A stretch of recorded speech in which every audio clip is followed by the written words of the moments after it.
In the enigmatic pages of Genesis, a chilling prophecy hangs over Canaan, the land that would cradle Abraham's descendants. A dark cloud of judgment loomed over this region, entwining its fate with the enigmatic figure of Canaan, son of Ham and grandson of Noah, and thus the shadow of a great spiritual battle fell upon the land. Let's delve into this unsettling narrative and explore the horrifying truth about the Canaanites. The Canaanites, the inhabitants of Canaan, inhabited a region blessed by God. They lived in a land that flowed with milk and honey, a place where the soil was fertile and prosperity seemed almost effortless. He was the personification of a cosmic storm, a destructive force that promised both life and death through the cycles of rain and growth. Molech demanded an ultimate sacrifice, the offering of children by fire. This horrific practice was not merely a religious rite. Delving deeper into Canaanite beliefs unveils a grim reality. They viewed divinity through a lens of fear rather than love, seeing the gods as capricious, violent forces that demanded appeasement. Uncovering the roots of Canaan's fall provides a sobering glimpse into the origins of evil. In their minds, the world was a battlefield where the gods clashed in an eternal struggle, and humanity was caught in the crossfire. Born into a world already marred by sin, he inherited a legacy that would shape his destiny and that of his descendants. Understanding the depth of Canaanite rebellion reveals the gravity of their spiritual corruption. They reveled in their distinction from the righteous lineage of Shem, Canaan's brother, choosing to align themselves with the darkness that had befallen their forefather Ham. This deliberate choice solidified their status as spiritual rebels, setting them on a collision course with the divine. His father Ham had stumbled into a forbidden territory during the biblical flood. They turned away from the worship of the true God, embracing instead the worship of pagan deities, who mirrored their own sinful nature. They constructed altars to Baal, Asherah, and Molech, effectively severing their connection to the God of Abraham, Isaac, and Jacob. The challenge before them was not merely territorial, it was spiritual. Did they rise to the challenge of purging the land of sin? They were called to cleanse a region steeped in idolatry and spiritual defilement, a task that would test their faith and commitment to the one true God.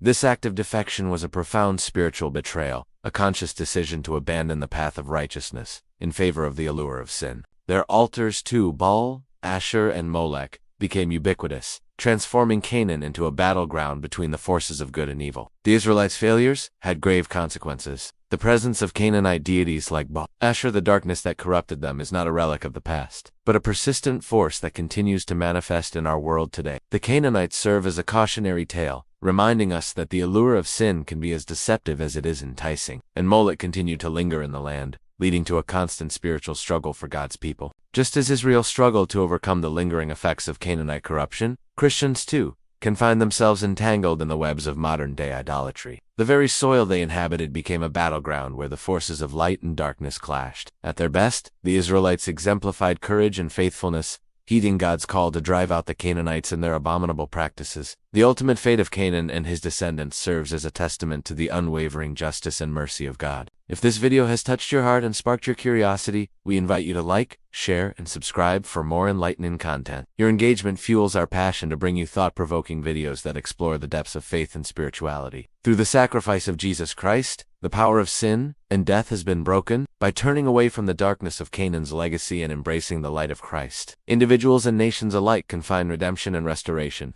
Time and again, they failed to heed God's command to utterly destroy the Canaanites and their pagan vestige. As we navigate the complexities of our world, may this narrative serve as a guiding light, illuminating the path towards spiritual purity and steadfast devotion to the one true God. They compromised, adopting Canaanite customs and making alliances that blurred the line between godliness and idolatry. This cyclical pattern of obedience followed by backsliding reveals a profound spiritual weakness within Israel. Leaders like Joshua and Deborah rallied the people, guiding them in the arduous task of clearing the land of its spiritual taint. The presence of these pagan deities permeated every facet of life, casting a pall over the land and poisoning the hearts of its inhabitants. Even when surrounded by the blessings of God, the potential for compromise and corruption remains ever present. The story of the Canaanites stands as a stark warning, reminding us that spiritual vigilance is not an option, but a necessity. He had seen his father Noah drunk and unclothed, and in a moment of terrible irreverence, he had mocked him. How did the Canaanites' blatant rejection of the true God impact the spiritual fabric of the land itself? Did their presence corrupt the very soil of Canaan?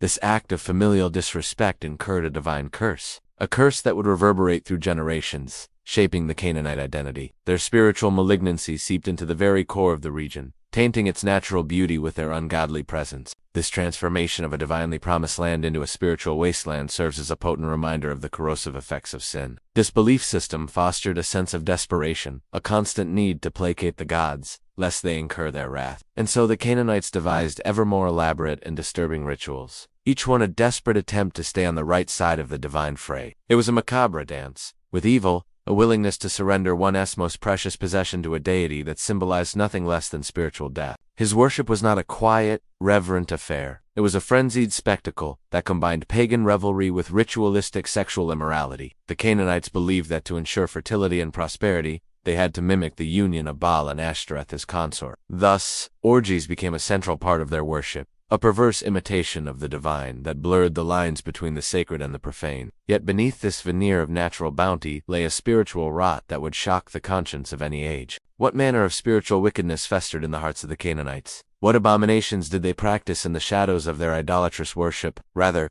they would be subjected to the whims of others, becoming a people marked by bondage and oppression. This prophetic burden cast a long shadow over Canaan and his posterity, setting in motion a legacy of spiritual rebellion that would define the Canaanite spirit. But the objects of their worship were not benign. Figures like Baal, Asherah, and Molech embodied a sinister force that twisted the very essence of divinity into grotesque parody. The Canaanites were far from mere historical figures. They were vessels of a profound spiritual corruption that continues to resonate even today. To truly understand them, we must peel back the layers of their existence and examine the spiritual forces that animated their every move. At the core of Canaanite culture lay a profound idolatry, a desperate attempt to connect with the divine through tangible symbols. Baal, one of the most prominent deities in Canaanite mythology, was more than a simple god. Then there was Molech, a deity whose worship was the antithesis of everything holy. But what was the driving force behind these repugnant practices? Why would a seemingly prosperous people engage in such horrifying rituals? At the heart of Canaanite thought was a profound misunderstanding of spirituality itself. Amidst this web of paganism and fear, the question arises, why was this land,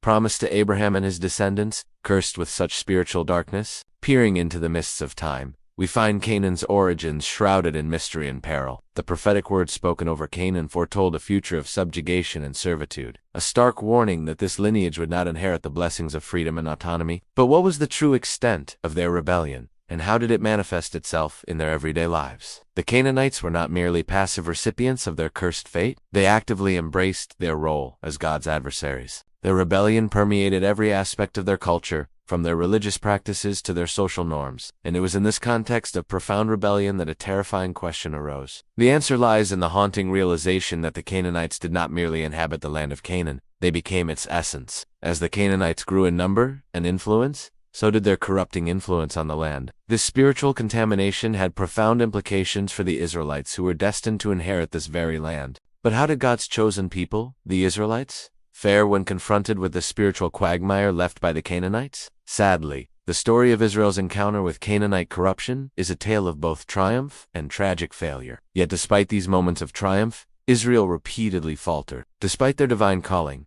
they were susceptible to the same temptations that had corrupted the Canaanites. This spiritual conflict serves as a powerful metaphor for the internal struggles within the hearts of believers. The captivating narrative of the Canaanites unveils a profound spiritual truth. In a world where the boundaries between right and wrong are often blurred, it's easy to fall prey to the subtle temptations that lead to spiritual compromise. Moreover, the story of the Canaanites resonates deeply with those who face spiritual battles of their own. But amidst this spiritual struggle, there is a beacon of hope. Let us take a moment to reflect on the powerful lessons embedded in the story of Canaan. Thank you for joining us on this journey through the enigmatic story of Canaan.